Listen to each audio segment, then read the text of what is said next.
Hey, what is up, guys? Welcome back.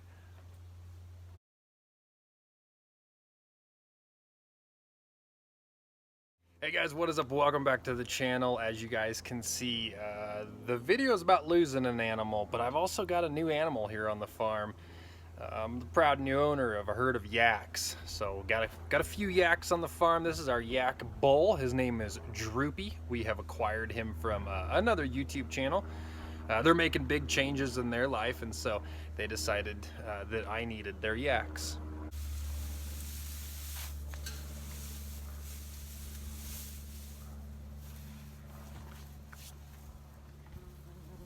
Well, I guess I owe you guys a bit of a story. Caught you with that that title of the video there. Yeah, someone shot my pig. Somebody, my neighbor, shot my pig, and we're going to talk about why it happened, and we're going to talk about why I'm in a pretty decent mood about it, actually. But my pig was murdered. All right, guys, so I've got very few neighbors out here. There's only a couple people who live in this entire section that we live in, the section being 1 mile by 1 mile square. There's only 3 people that live out here, and one of those people just moved here within the week. The other person who lives here lives next to us, and the pig, our pig that we own, was basically his pig. He fed the pig every day. The pig would sleep here at night, wake up early in the morning, and go see him off to work. And then our pig would hang out with his dog all day long, wandering around doing their thing, and then would make his way back here at night again and go to sleep. And that has been the relationship of our pig and our neighbor. Since the pig was tiny, just a little 20, 30 pound pig. It would just wander over and my neighbor would feed him. He took the time to feed him donuts from the store. He would buy him boxes of Fruit Loops, and he would feed the pig. So it was like his dog. That pig would walk over there, lay down next to him, and he'd rub his belly. So he'd just flop over like a dog and let him rub his belly. So that is the relationship between my pig with my neighbor and us. So what happened is some neighbors down at the very end of the road who just recently moved here, our pig had wandered into their place and they fed it. They were feeding it apples, I guess. They were feeding it, and at the same time they were also throwing corn out for the deer. So they were feeding the pig. And due to some mail getting sent to the wrong place, they were able to obtain my wife's phone number, called my wife and said, hey, we've got some of your mail. Oh, by the way, do you guys own a red pig? And we said, yeah, that's our pig. He wanders around, does his thing. And they said, okay, cool. We fed him right on. So the following day, they said the pig was eating grass and that they would like for the pig to be put up. So we said, okay, we will put the pig up. We will lock him up now. He has been a free-range pig his entire life, but we will lock him up. So we locked the pig up. He did get out that next day or that next morning. He was able to break through the fence, as pigs do. He was able to break through the fence. He went over to the neighbor's house, and we weren't actually able to get him put up for the next couple of days. There goes the yak. So we weren't able to get him put up for the next couple of days, and that is just due to his size and the fact that he wanders and he comes in late at night and leaves early in the morning. So on top of that, he's able to break through fences. But we're talking about a 200 pound pig here at this point. So later that evening, this is about the second night we weren't able to get him put away. We are sitting outside. It's evening time, it's dark, it's getting real low actually, dusk time, and out here the sound travels quite a bit, especially late at night when everything is nice and quiet. You can just hear things from long distances away, and we start to hear gunshots ring out, and then we hear the pig scream. Now, I have killed a couple of pigs in my time, and I know what that scream is. That is the scream of I've just been shot and I'm in pain.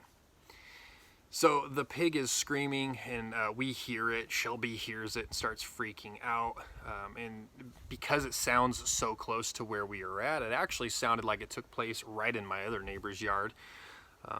And we thought that someone would just come up and shot the pig, because the pig wanders around, and we get a lot of trespassers on the road who come up and try to do road hunting. And we just figured someone saw the pig and decided to try and shoot it. So of course, right, grab all the guns, run out there. I realized that there was nobody out on the road, that the pig was further down the road. And so I got back here, and when I got back here, my wife was on the phone with the neighbors, and the neighbor had said, "We shot your pig. Your pig attacked our dog," is what we were told. Now, I know my pig. I know pigs in general, but I know this pig, and this pig actually roams around with dogs, and then this pig actually stays away from my dogs because it doesn't like my dogs. We knew that the pig did not attack the dog. Pigs just don't go attacking dogs, especially domestic pigs that are just nice, good behaviored pigs. This thing was a pet. It was basically my neighbor's dog. So Shelby tells me this as I'm jumping in my truck to run down the road to meet my new neighbor for the first time. I pull into their driveway. They happen to be on the phone with the sheriff at the time, reporting everything that took place. Once he got off the phone with the sheriff, we wandered over to where the pig was, and unfortunately the pig was not dead. It was still alive, and when I got to it, the pig jumped up and tried to get away, obviously well wounded. There were multiple shots fired at the pig, at which time I then took out my pistol. All I had on me physically was my pistol. My rifle was in the truck, and it was just so far away that I just took the pistol out and shot the pig a few times.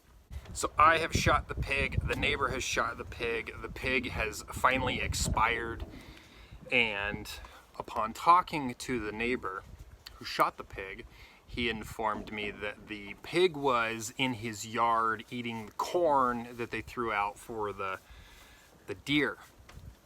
And their dog had gotten out of their garage, saw the pig in the yard, and made a beeline for the pig and started attacking the pig.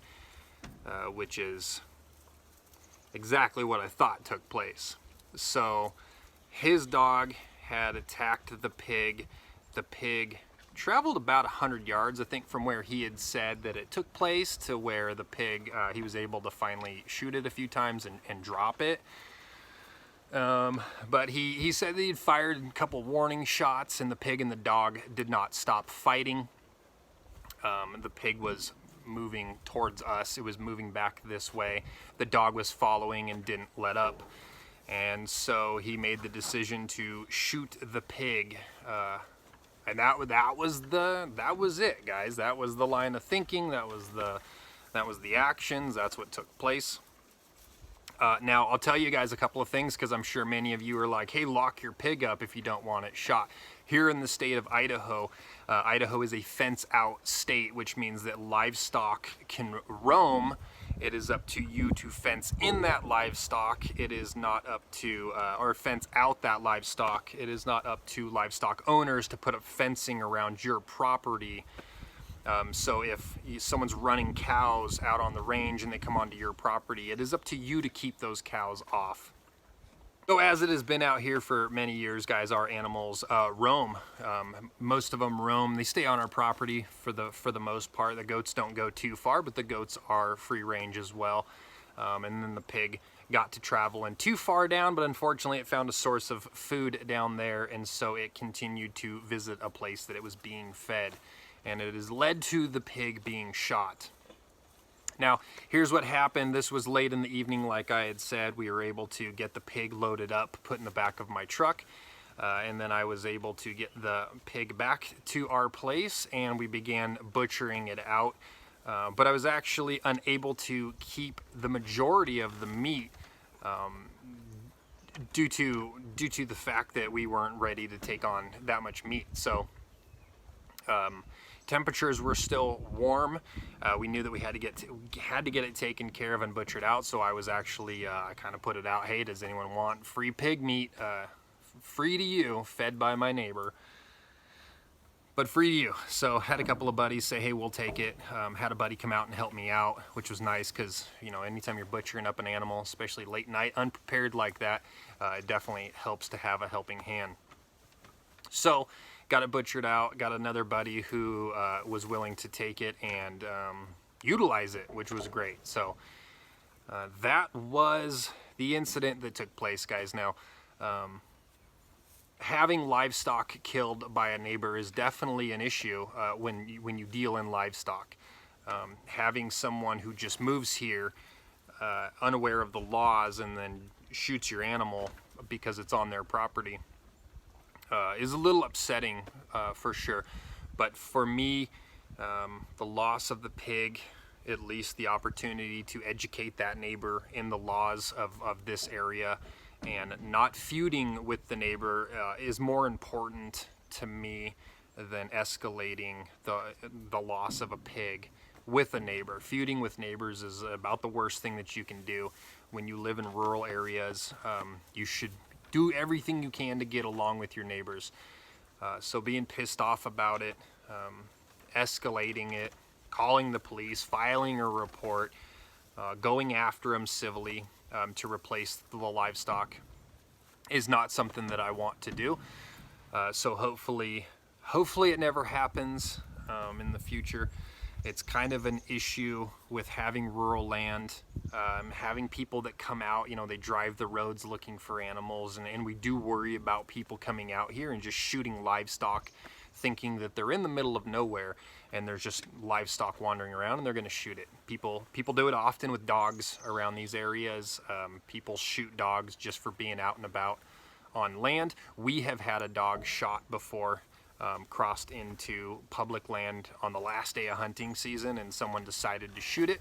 What they didn't realize is that dog roams this entire area, keeping predators out around our property. And that's the dog's home. This is where it roams. This is where it works. So shooting it on your day that you're hunting is a huge effect on the landowners, the farm owners who use those animals to keep predators away from their stock. Well, that is pretty much the story, guys. My neighbor next door does not know about the pig being shot yet. Haven't seen him in a little bit. He's probably guaranteed going to be very upset finding out that his pig was shot. He probably thinks that we just locked it up because we told him we're going to start locking him up so that he doesn't bother the neighbors. And he was pretty upset that his dog was not going to be allowed to come back over. So I imagine that when he finds out he was shot, he's gonna be pretty upset about it. So that is it, guys. That is the story of my neighbor shooting my pig. That's the way that it panned out. Hopefully relations can just go forward and be positive in the future. Like I said before, it is so important to not feud with your neighbors. We've been in those situations where you have neighbors that are an issue, and it's not something that you want to deal with. When you live in these rural areas, you want to be able to rely on your neighbors if need be. Have a good standing relationship with neighbors, because otherwise people live out in the country, they get bored, and then little issues become very big compounded issues, and before you know it, you're acting like children towards your neighbors. So like I told you guys in a previous post, this is twice now that law enforcement has been called to this road specifically to deal with shots fired calls. So that's never good, but twice in 1 week, what do you do about it?